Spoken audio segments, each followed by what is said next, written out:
കുളിർ കാറ്റായി. എന്താ മാഷേ ഇങ്ങനെ എഴുതാൻ? അങ്ങൻ്റെ മനസ്സിൽ ഒരു കുളിർകാറ്റ്, ഒരു ഇളം കുളിർകാറ്റ് പോലെയാണ്. എൻ്റെ മനസ്സിൻ്റെ എല്ലാ ദുഃഖങ്ങളും മാറി ഞാനൊരു പുതിയ മനുഷ്യനായി. എനിക്കില്ലാത്ത വളരെയേറെ കഴിവുകൾ വന്നു ചേർന്നു.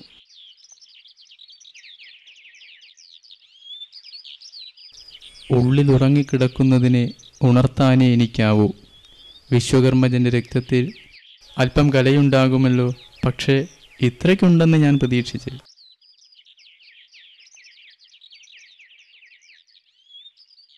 ഞാൻ ജനിച്ചു വളർന്ന ഗ്രാമത്തിൻ്റെ ആ പ്രകൃതി.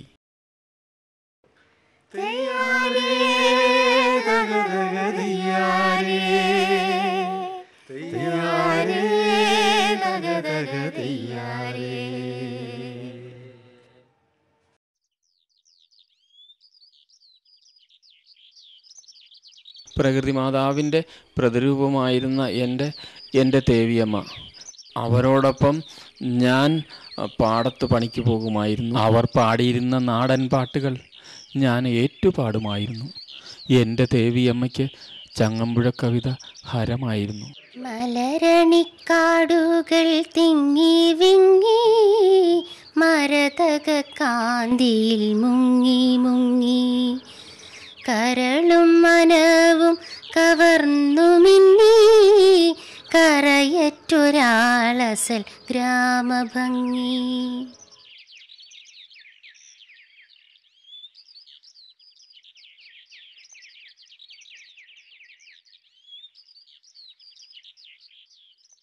എൻ്റെ ഗോപാലച്ചന് പക്ഷേ വയലാർ കവിത, വയലാറിൻ്റെ വിപ്ലവ ഗാനങ്ങളായിരുന്നു ഹരം.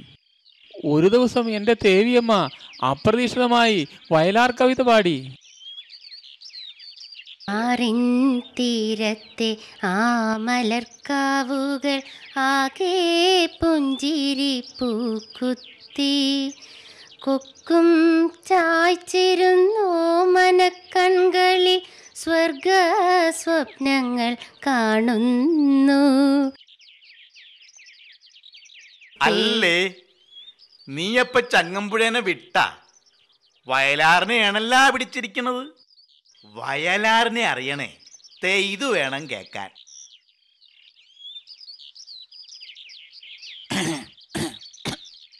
സ്നേഹിക്കയില്ല ഞാൻ നോവുമാത്മാവിനെ സ്നേഹിച്ചിടാത്തൊരു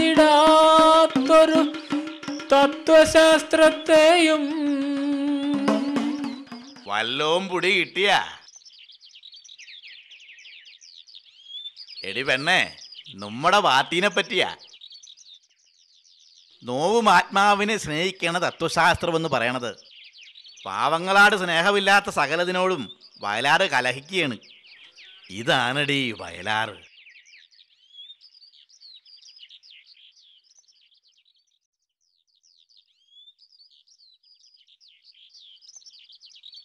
ചേട്ടൻ ഈ പറയണത് കൊണ്ട് എന്ത് കാര്യം?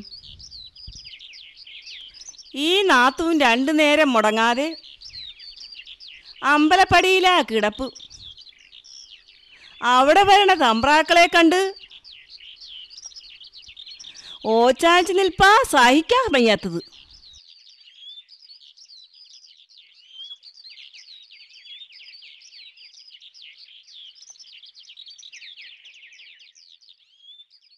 അവളുടെ ശീലങ്ങൾ എത്രയോ മാറി, ഇനിയും മാറിക്കോളും. നാത്തൂനിത് കേള്. ഞാൻ 5ാം ക്ലാസ്സിൽ പഠിക്കുമ്പോൾ അമ്പലനടയിൽ വെച്ചൊരു നമ്പൂതിരി പറഞ്ഞു, എടി ചോകാത്തിപ്പെണ്ണേ, ആ നടയ്ക്ക് വെളിയിൽ നിന്ന് തൊഴുതേച്ച് പൊക്കോളന്ന്, അകത്ത് കയറി അശുദ്ധമാക്കരുതെന്ന്. ഞാൻ മാറിയിന്ന് ഒരു കല്ലെടുത്ത് വെച്ച് നമ്പൂതിരിക്കോട്ട് ഏറ് കൊടുത്ത് വെച്ച് പോയി. ഇവളെ ഞാൻ കെട്ടിയത് ഈ നാട്ടിലെ അടിസ്ഥാന വർഗത്തിൻ്റെ പ്രതിനിധിയാണിവൾ എന്ന് ഞാൻ കരുതുന്നത് കൊണ്ടാ. തലമുറകളായി ഇവളുടെ വർഗം പാടത്ത് കിടന്നൊടുക്കിയ വിയർപ്പിൻ്റെ ഫലമാ നമ്മുടെയൊക്കെ ശരീരം. ഇവിടുത്തെ ക്ഷേത്ര നൈവേദ്യത്തിൽ മുതൽ പൂജാരിയുടെ ശരീരത്തിൽ വരെ അതാ ഞാൻ കാണുന്നേ. ദൈവത്തിൻ്റെ പേര് പറഞ്ഞ് ഈ വർഗത്തെ ദ്രോഹിച്ച പോലെ ലോകത്തൊരു വർഗത്തെയും ദ്രോഹിച്ചിട്ടില്ല. ഒരു നീഗ്രോയുടെ ചെവി പോലും ഈയ ഉരുക്കി ഒഴിച്ചിട്ടില്ല. ദേവപ്രീതിക്കായി നരബലി നടത്തിയിട്ടില്ല. എന്നിട്ടും ക്ഷേത്രമുറ്റത്ത് കുറ്റവാളിയെപ്പോലെ നിൽക്കേണ്ടി വരുന്നു. അധികാരിവർഗം ഈ ദേവിയെ പോലുള്ളവരെ ദേവിയായി ക്ഷേത്രത്തിൽ ഇരുത്തി പൂജിച്ചാലും അവരുടെ പാപം തീരില്ല. അധികാരവർഗം ഈ ദേവിയെ പോലുള്ളവരെ ദേവിയായി ക്ഷേത്രത്തിൽ ഇരുത്തി പൂജിച്ചാലും അവരുടെ പാപം തീരില്ല.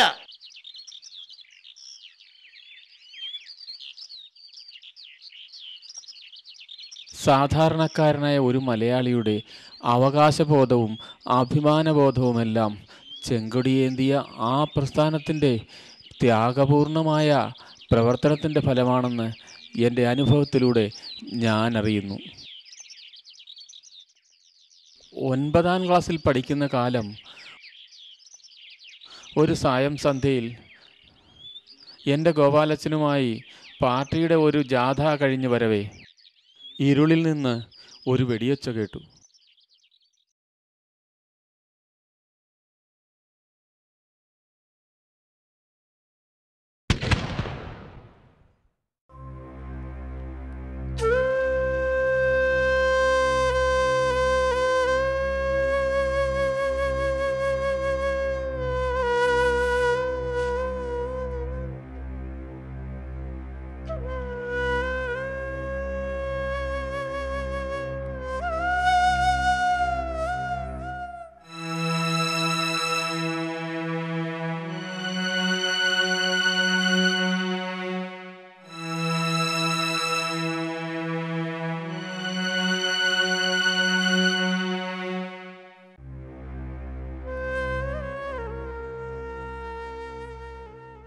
പെറ്റിട്ട മുത്തിനെ തൊട്ടിലാക്കിയും ഒക്കത്തായി എന്നെ ഇരുത്തി നീലാളിച്ചും ചേറ്റുമണമുള്ള മാറിലേ അമ്മിഞ്ഞ ഓർത്തോർത്തു നൽകിയൻ ജീവൻ പുലർന്നതും ഓരോ പൈതൽ പിറക്കുമ്പോഴും അവർക്കായി ചുരത്തുന്ന പാലിൻ്റെ വീതവും എനിക്കേകിയ തേവിയമ്മേ. ആ പാലിലെ പാട്ടിന്നാവിലെ പാട്ടായി ആ നിർമ്മല സ്നേഹം എന്നെ നയിപ്പൂ. നെഞ്ചിലത്തീൽ ഉരുക്കി മിനുക്കിയ തങ്കത്തിടമ്പാണൻ തേവിയമ്മ. നെഞ്ചിലത്തീൽ ഉരുക്കി മിനുക്കിയ തങ്കത്തിടമ്പാണൻ തേവിയമ്മ. ദേവിയല്ല സാക്ഷാൽ ദേവിയാണെന്നമ്മ. തേങ്ങുമ്പോഴും ചിരിമായാത്തൊരെന്നമ്മ. കുട്ടിക്കാലം മുതൽ പരിചയമുണ്ടായിരുന്ന മേനകയ്ക്ക് എന്നോട് പ്രേമം തോന്നിയതിൻ്റെ ഒരു സാഹചര്യം പറഞ്ഞാൽ, ഡിഗ്രിക്ക് പഠിക്കുന്ന കാലം ഇന്ദിരാഗാന്ധിയുടെ അടിയന്തരാവസ്ഥയ്ക്കെതിരെ SFIയുടെ ഒരു തെരുവ് നാടകം ഞാനും കൂട്ടുകാരും ചേർന്ന് നടത്തി. പിറ്റേന്ന് പോലീസ് കോളേജിലെത്തി ഞങ്ങളെ പിടികൂടി. എന്നെ പോലീസ് വണ്ടിയിലേക്ക് തള്ളിയിടുന്നത് കണ്ടു നിന്ന മേനക മോഹാലസ്യപ്പെട്ടു വീണു. മാസങ്ങൾക്ക് ശേഷം ജയിലിൽ നിന്നും തിരിച്ചെത്തിയപ്പോൾ, സഖാവ് ഒന്നിങ്ങി വന്നേ.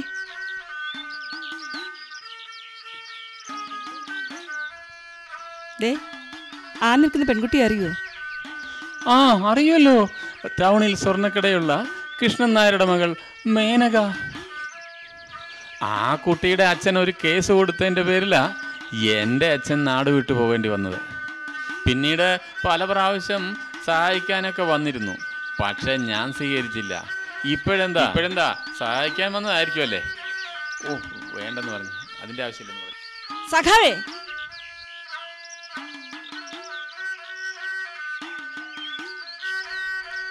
സഖാവിനറിയോ, സഖാവിനെ പോലീസ് പിടിച്ച ശേഷം ആ കുട്ടി ഉറങ്ങിയിട്ടില്ല.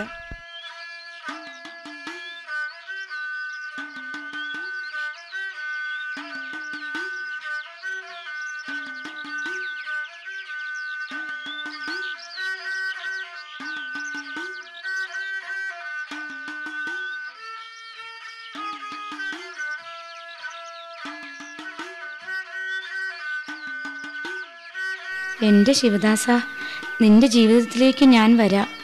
സർവ്വ സൗഭാഗ്യങ്ങളും നിനക്ക് നൽകാൻ കഴിയുന്നത്ര സമ്പത്തുള്ളവളാ ഞാൻ. എന്താ കുട്ടി ഇത്? ഈ ലോകം മുഴുവൻ കേൾക്കെ ഞാനൊരു കാര്യം പറയാൻ എന്താ?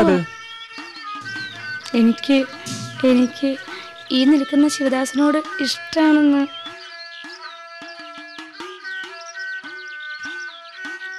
താനീ പറയുന്നത് കേട്ട് ഞാൻ ത്രില്ലടിക്കുമെന്ന് വിചാരിച്ചു കാണും അല്ലേ? തനിക്ക് തെറ്റി.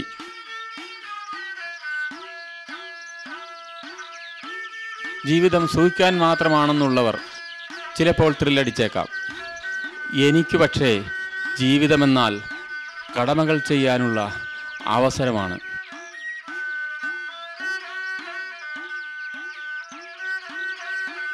രാവിലെ 5 തൊട്ട് 8 വരെ ഒരു ചായക്കടയിൽ പണിയെടുത്തും പാർട്ടി സഹാക്കളുടെ സഹായം കൊണ്ടും ഞാൻ കഴിഞ്ഞു വരികയാണ്. എൻ്റെ വളർത്തച്ഛൻ സഖാവ് ഗോപാലിനെ അറിയോ? കേട്ട് കാണും. അദ്ദേഹം കാണിച്ച മാതൃകയിലെ ഞാൻ വിവാഹിതനാവും.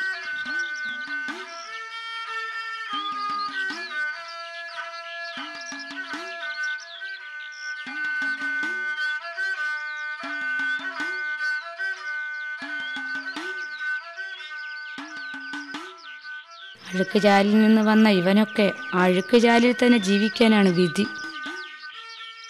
എന്ത് വേണലായിക്കോ, പക്ഷെ ഒരു സ്ത്രീ അവളുടെ പരിധിക്കപ്പുറം വന്ന് ഹൃദയം സമർപ്പിക്കുമ്പോൾ ഒരു ചെമ്പരത്തിപ്പ് പോലെ തട്ടിത്തെറിപ്പിക്കരുത്. ഓ, ചെങ്കൊടി പിടിച്ചാൽ പിന്നെ മനുഷ്യത്വം വേണ്ടെന്നോ? ഓ, ജർമ്മൻ സാഹിബിൻ്റെ ഭൗതികവാദം തലയ്ക്ക് പിടിച്ച സഖാവിന് ഭാരതശ്രീയുടെ ആത്മാഭിമാനത്തെപ്പറ്റി എങ്ങനെ അറിയാൻ?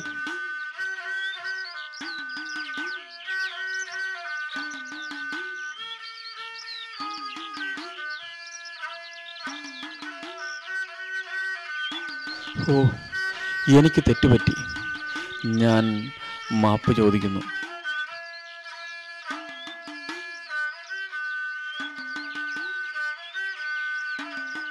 സ്ത്രീയെ അവഹേളിക്കുന്നത് മാതൃത്വത്തെ അവഹേളിക്കുന്നതിന് തുല്യമാണ്.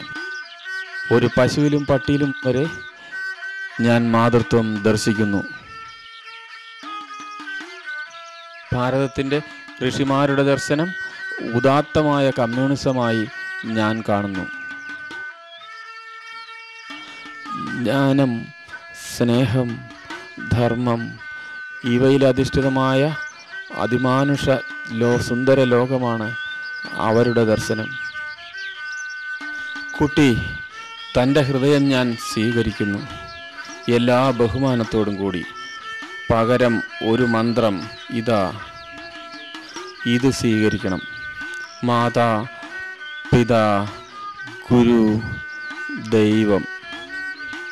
എന്നെങ്കിലും എൻ്റെ കടമകൾ നിറവേറ്റിയ ശേഷം ഞാൻ തന്നെ തേടി വരും. അതുവരെ ഈ മന്ത്രം അനുഷ്ഠിക്കൂ. ഒരേ ഒരു കാര്യം, അത് മാത്രം പറഞ്ഞിട്ട് ഞാൻ പൊയ്ക്കൊള്ളാം. ഭാരത സ്ത്രീ ഒരിക്കൽ അവളുടെ ഹൃദയം ഒരു പുരുഷന് നൽകിയാൽ അവസാനം ചിതയിലെരിയും വരെ ആ ഹൃദയം അവനോടൊപ്പമായിരിക്കും.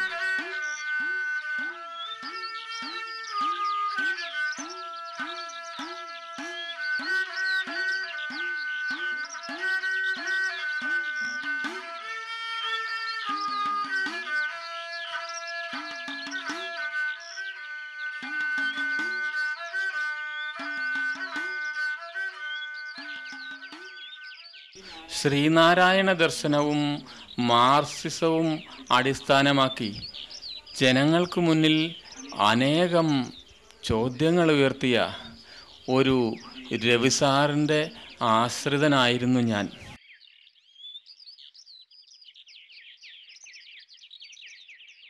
വിദ്യാലയത്തിലും ദേവാലയത്തിലുമൊക്കെ അനീതികളും അധർമ്മങ്ങളുമാണ് ഞാൻ കണ്ടത്. അനീതികളെ ചോദ്യം ചെയ്ത എൻ്റെ രവിസാറിനെ ഞാൻ ഓർക്കുകയാണ്.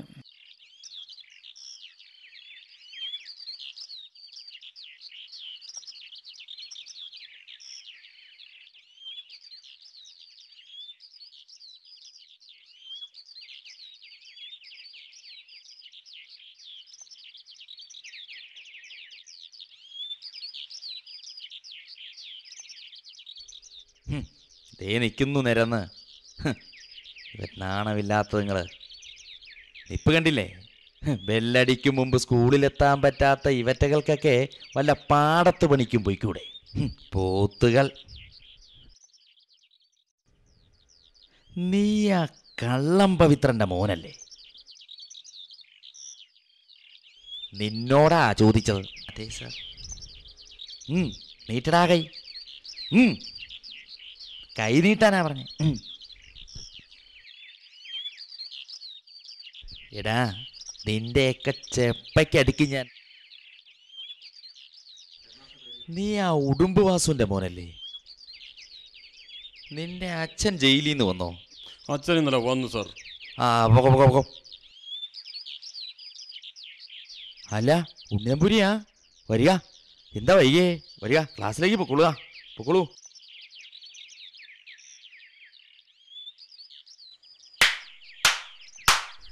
കൊള്ളാം സാറേ, കൊള്ളാം. ഇങ്ങനെ തന്നെ വേണം. എല്ലാ കുട്ടികളോടും ഇങ്ങനെ തന്നെ വേണം. അല്ലാതെ കറുത്ത കുട്ടികളെ കാണുമ്പോൾ ആഞ്ഞടിക്കുന്ന ആ സ്വഭാവം അത് ശരിയല്ല. സമയം നോക്കി സ്കൂളിൽ വരാൻ ഒരു വാച്ച് പോലും ഇല്ലാത്തവരാണ് ഇവരിൽ പലരും. ഈ നിൽക്കുന്ന ശിവദാസൻ ഒരു ചായക്കടയിലെ മുഴുവൻ പണി കഴിഞ്ഞ് അവിടെ നിന്ന് കിട്ടുന്ന ഉച്ചിഷ്ടവും കഴിച്ചിട്ടാണ് ഇവിടെ വരുന്നത്. You shut up bloody bastard. താൻ എന്താ വിചാരിച്ചേ? എടോ, ഈ സ്കൂളും ഇതിൻ്റെ പരിസരത്തുള്ള സ്വത്തുക്കളുമൊക്കെ എൻ്റെ അച്ഛന്മാരുടെ കാലം തൊട്ട് സർക്കാരിന് വിട്ടുകൊടുത്തതാ. അതിനിന്നേവരൊരു മാറ്റവും വന്നിട്ടില്ല. ഇവിടുത്തെ അധികാരി എന്ന് പറയുന്നത് ഞാൻ മാത്രമാണ്, മറ്റാരുമല്ല. പണിഷ്മെൻറ്റ് ട്രാൻസ്ഫറും വാങ്ങി വന്നിരിക്കുന്നു ഒരു വിദ്വാൻ. തന്നെ 24 മണിക്കൂറിനുള്ളിൽ പാറശാലയ്ക്ക് അയക്കും ഞാൻ. അതിനു മുമ്പ് തൻ്റെ ഈ കൈക്ക് ഞാൻ വിലങ്ങ് വയ്പ്പിക്കും. 60 രൂപ ശമ്പളം കൊടുക്കുന്ന ഉപ്പിട്ട് മേടിച്ചിട്ട് 40 ഉലുവയല്ലോടൂ താൻ കൊടുക്കുന്നത്. ഈ മാതിരി വടിവെച്ച് കുട്ടികളെ അടിക്കാൻ KRL എവിടെയാണോ പറഞ്ഞിരിക്കുന്നത്? എല്ലാത്തിനും കൂടി ഒരു 5 വർഷം അഴിയണം. തൻ്റെ ഈ വടിയുണ്ടല്ലോ അങ്ങ് വീട്ടിൽ കൊണ്ടുവയ്ക്ക്. അവിടെ തിന്നുകൊഴുത്തിരിപ്പുണ്ടല്ലോ ചിലർ, അവർക്ക് ടീ വടി വെച്ച് കൊടുക്കാം. ഇതാണ് എൻ്റെ രവി സാറ്. ശ്രീനാരായണ ദർശനവും വിവേകാനന്ദ സാഹിത്യവും മാർക്സിസവുമൊക്കെ എന്നെ പഠിപ്പിച്ച, മനുഷ്യർക്കിടയിൽ ഭേദങ്ങളേതുമില്ലാതെ സോദരത്വേന വാഴുന്ന മാതൃകാസ്ഥാനം എന്ന ശ്രീനാരായണൻ്റെ സ്വപ്നം തന്നെയല്ലേ സ്വാമി ഈ ക്ലാസ്ലെസ്, കാസ്റ്റ്ലെസ്, സ്റ്റേറ്റ്ലെസ് സമൂഹമെന്ന മാർക്സിയൻ സ്വപ്നം? മാർക്സിൻ്റെ ഊന്നൽ സാമ്പത്തികത്തിൽ അധിഷ്ഠിതമായിരുന്നു. അത് പരിഹരിച്ചാൽ എല്ലാമായോ? കമ്മ്യൂണിസം എന്നാൽ എക്കണോമിക്സും പൊളിറ്റിക്സും ഹിസ്റ്ററിയിലും അടിസ്ഥാനമാക്കി രൂപപ്പെടുത്തിയ അങ്ങനെയൊരു പദ്ധതിയല്ലേ? കവി വയലാർ പറഞ്ഞതായ നോവും ആത്മാവിനെ സ്നേഹിക്കുന്നതായ ആത്മീയത കൂടി ചേരുമ്പോഴേ അത് പൂർണ്ണമാവും, അത് മാനുഷികമാവും. ചൂഷണ വ്യവസ്ഥിതി നിലനിർത്തിക്കൊണ്ട് എങ്ങനെയാണ് സ്വാമി തന്നെ പോലെ തൻ്റെ അയൽക്കാരനെ സ്നേഹിക്കാൻ കഴിയുക? നിന്റെ അയൽക്കാരൻ നിന്നെ ഭയക്കുന്നെങ്കിൽ നീ എന്നിൽപ്പെട്ടവനല്ല എന്ന നബിവചനം ശ്രദ്ധിക്കാൻ കഴിയുക? വ്യവസ്ഥിതി ഏതു തന്നെയായാലും സഹാനുഭൂതിയുടെ സംസ്കാരമില്ലെങ്കിൽ എല്ലാം തകരും. കേരളത്തിലെ ഭൂപരിഷ്കരണ നിയമം കൊണ്ട് ജന്മിത്വമില്ലാതാക്കി. എന്നാൽ കുടുംബത്തിൽ ഒരു സ്ത്രീ ഉള്ളൊരുകി അനുഭവിക്കുന്ന മാനസിക പീഡനം നിയമം കൊണ്ടില്ലാതാക്കാനാവില്ല. കുടുംബാംഗങ്ങളുടെ സഹാനുഭൂതി, അതാണ് അവൾക്ക് ആവശ്യം. ഇന്ന് ജീവിതം സുഖം തേടിയുള്ള ഒരു പാച്ചിലാണ്. സുഖത്തിന് ഭംഗം വന്നാൽ ആത്മീയ നേതാക്കൾ വരെ ക്ഷോഭിക്കുന്നു. മുതലാളിത്ത ഉദാരവൽകൃത സമൂഹത്തിൽ ഈ സംസ്കാര ശൂന്യതയുടെ വേരുകൾ ആഴ്ന്നിറങ്ങുകയല്ലേ സ്വാമി? അത്രയ്ക്കങ്ങ് നിരാശ വേണ്ട മാഷേ. മുതലാളിത്തം സ്വയം അതിൻ്റെ ശവക്കുഴി തോണ്ടുമെന്ന് മാർക്സ് തന്നെ പറഞ്ഞിട്ടില്ലേ? ഭാരതീയ സംസ്കാരത്തിൻ്റെ ആത്മജ്ഞാനം കൊണ്ട് ശാന്തിയും ആനന്ദവും തീർച്ചയായും പുനഃസ്ഥാപിക്കപ്പെടും.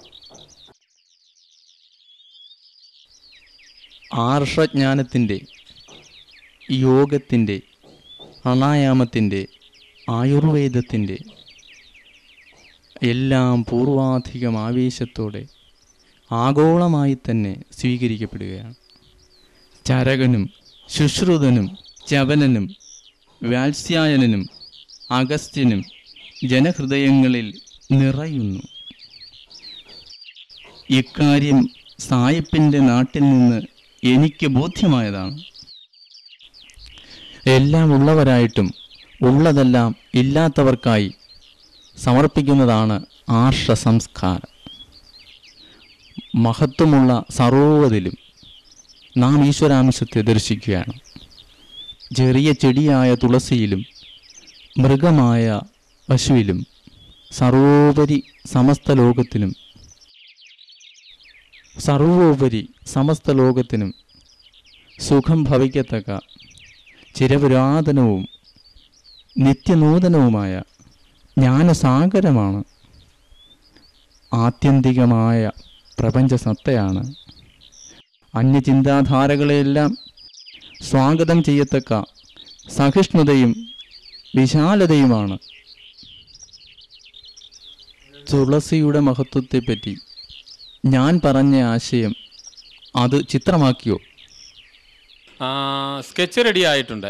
പക്ഷേ അത് ശരിയാണോ എന്ന് സ്വാമി തന്നെ ഒന്ന് നോക്കണം.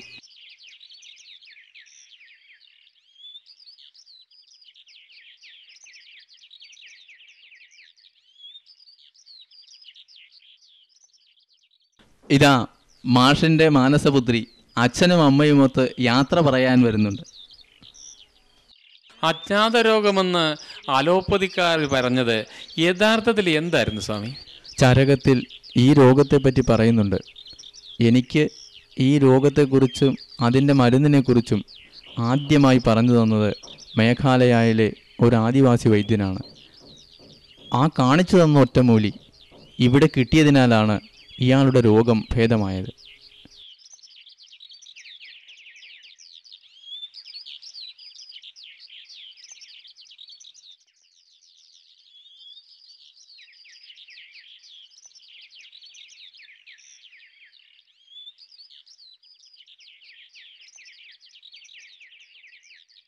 എല്ലാ നന്മകളും ഉണ്ടാവും.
ഹെഡാ, നീ എപ്പോ വന്നു? ഞാൻ സ്വാമിയെ കണ്ടിട്ട് വരുക. നിനക്ക് ഇന്റർനാഷണൽ സിനിമയിൽ ഒരു ചാൻസ് കിട്ടിയല്ലേ? ഈ ചിത്രം അതിനു വേണ്ടിയാ? ഭാരതത്തിന്റെ പരമ്പരാഗത ചികിത്സകളെ പറ്റിയുള്ള ഒരു ഡോക്യു ഫിക്ഷൻ സിനിമയാണ്. മ്യൂസിക് തെറാപ്പിയും ഇതിൽ വരുന്നുണ്ട്. കർണാട്ടിക് മ്യൂസിക്കിനെ പറ്റിയുള്ള ഒരു വിഷ്വലാണിത്. ഋഷിമാരുടെ കാലം വരെ ഇതിൽ സ്പർശിക്കുന്നുണ്ട്. അപ്പോ ലൊക്കേഷൻ ഹിമാലയം മുതൽ നമ്മുടെ അഗസ്ത്യകൂടം വരെ ഇതിലുണ്ട്. ഒരു മൾട്ടി മില്യൺ പ്രോജക്റ്റാണ്. അപ്പോ സ്വാമിക്ക് എങ്ങനെയാ ഇതിന്റെ നേതൃത്വം? അദ്ദേഹം ഒരു ചെറിയ ഋഷി തന്നെയാണടാ. നമ്മുടെ ഇൻഡിജീനിയസ് മെഡിസിൻ സംബന്ധിച്ച് അദ്ദേഹം സംസ്കൃതത്തിൽ എഴുതിയ ഒരു പുസ്തകത്തിൻ്റെ പേരിൽ ജർമ്മനിയിലെ ഒരു യൂണിവേഴ്സിറ്റിയിൽ നിന്ന് ഓണററി ഡോക്ടറേറ്റ് കിട്ടിയിട്ടുള്ളതാ. ഓ, ഇത്ര ബൃഹത്തായ വിഷയം നിനക്കെങ്ങനെ? സബ്ജക്റ്റ് സ്വാമി എന്നെ പഠിപ്പിച്ചു. ഒരു ഡോക്യുമെൻ്ററി ശൈലിയിൽ ഞാനത് ഫിക്ഷനാക്കി വിഷ്വൽസ് വരച്ചു. സ്വാമിക്കത് വലിയ തൃപ്തിയായി. പിന്നെ എൻ്റെ ഒരു ആയുർവേദ പ്രേമം അത് ശരിക്കും തുണച്ചു. ഈ വിഷയം തൽക്കാലം ലീക്കൗട്ട് ആകണ്ട കേട്ടോ. നാളത്തെ ഫ്ലൈറ്റിന് ഞാൻ ചെന്നൈയിലേക്ക് പോവുക കേട്ടോ.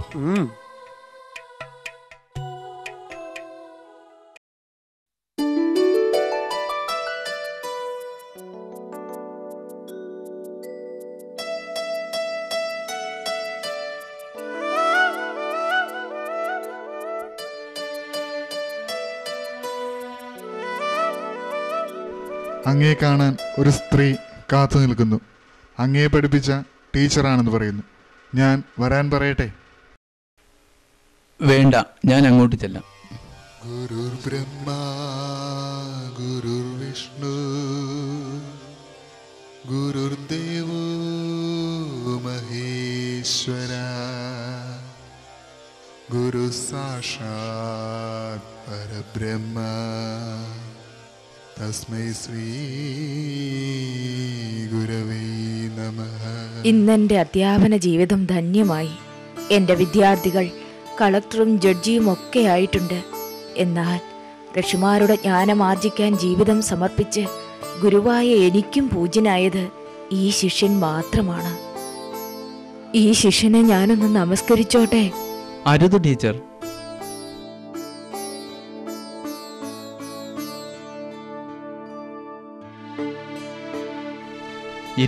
വർഷം മുമ്പ് SSLC ബുക്കും വാങ്ങി ടീച്ചറിൻ്റെ അനുഗ്രഹം തേടി ടീച്ചറിനെ കാണാൻ വന്ന നിമിഷം ഇന്നും ഞാൻ ഓർക്കുന്നു.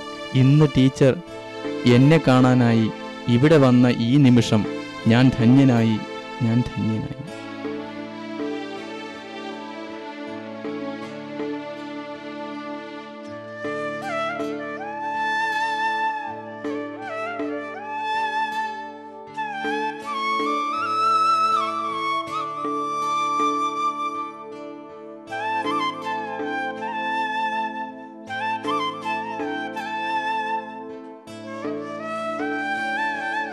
അങ്ങനെ ഇരിക്കെയാണ് എൻ്റെ സഹോദരിയുടെ ഭർത്താവ് ഇവിടെ എത്തിയിട്ടുണ്ടെന്നുള്ള വിവരം മനസ്സിലായത്.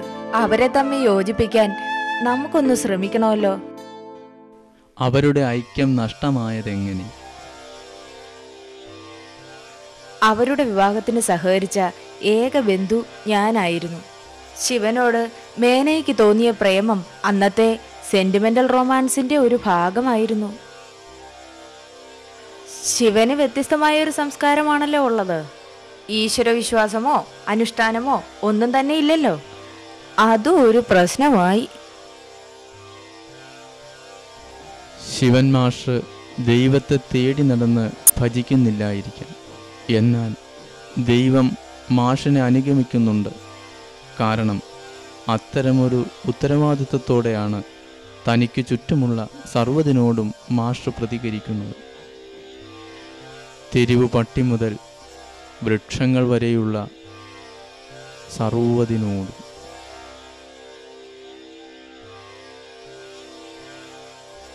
ശിവൻ മാഷെ പോലൊരാൾക്ക് സാധാരണ ജനങ്ങളുടെ നടുവിൽ ജീവിതം ക്ലേശകരമാകുമെന്ന് എനിക്ക് തോന്നി. അതിനാൽ അയാളെ അർഹിക്കുന്ന സ്ഥാനത്തെത്തിക്കേണ്ടത് എൻ്റെ നിയോഗമാണെന്ന് എനിക്ക് തോന്നി. സഹോദരിയെ വിളിക്കൂ, അവരോടുകൂടി എല്ലാം സംസാരിച്ചേക്കാം.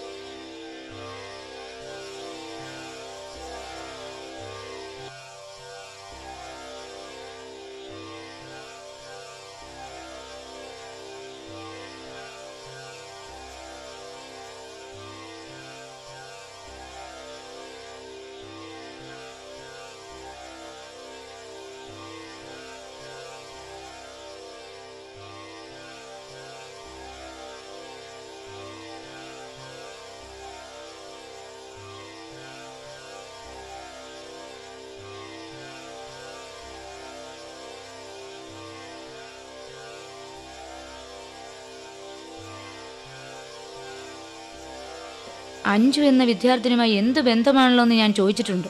അപ്പോഴെല്ലാം നിസ്സംഗമായ ഒരു പുഞ്ചിരിയായിരുന്നു ഉത്തരം.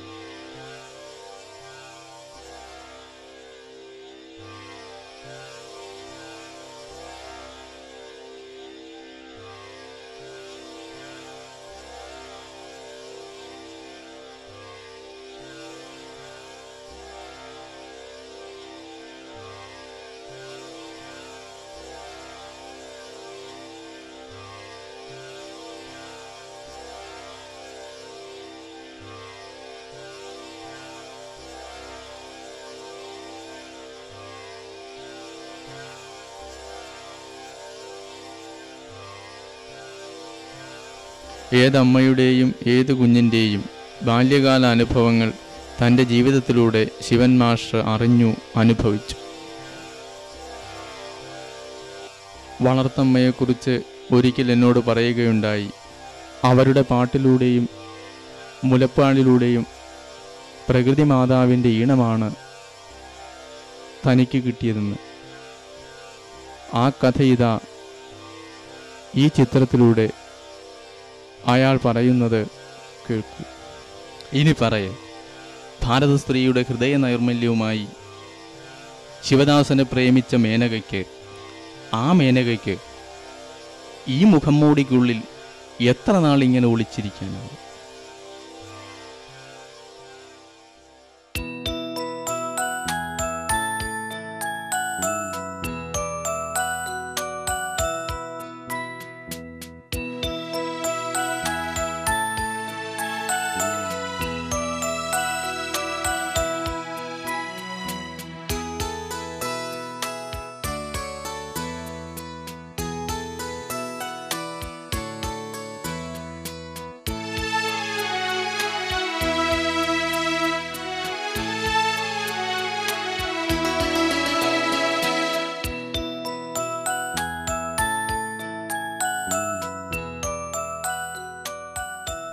നിങ്ങളുടെ ഭർത്താവിനെ പറ്റിയുള്ള ഈ കാസറ്റ് ഇട്ട് കാണും.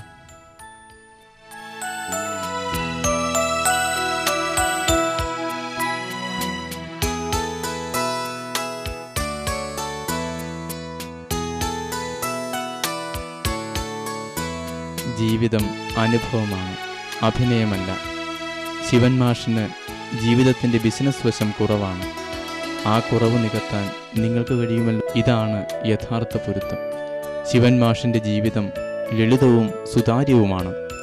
തൻ്റെ കലാസൃഷ്ടികളിലൂടെ മനസ്സിലുള്ളതെല്ലാം അയാൾ തുറന്നു കാട്ടുന്നു. മനസ്സിലുള്ളതാകട്ടെ ആദർശസുന്ദരമായ ഒരു ലോകം. നിഷ്കാമകർമ്മിയായിക്കൊണ്ട് കലയെ ഉപാസിക്കുന്ന അയാൾ സാക്ഷാൽ ശിവന്റെ ദാസൻ തന്നെയാണ്.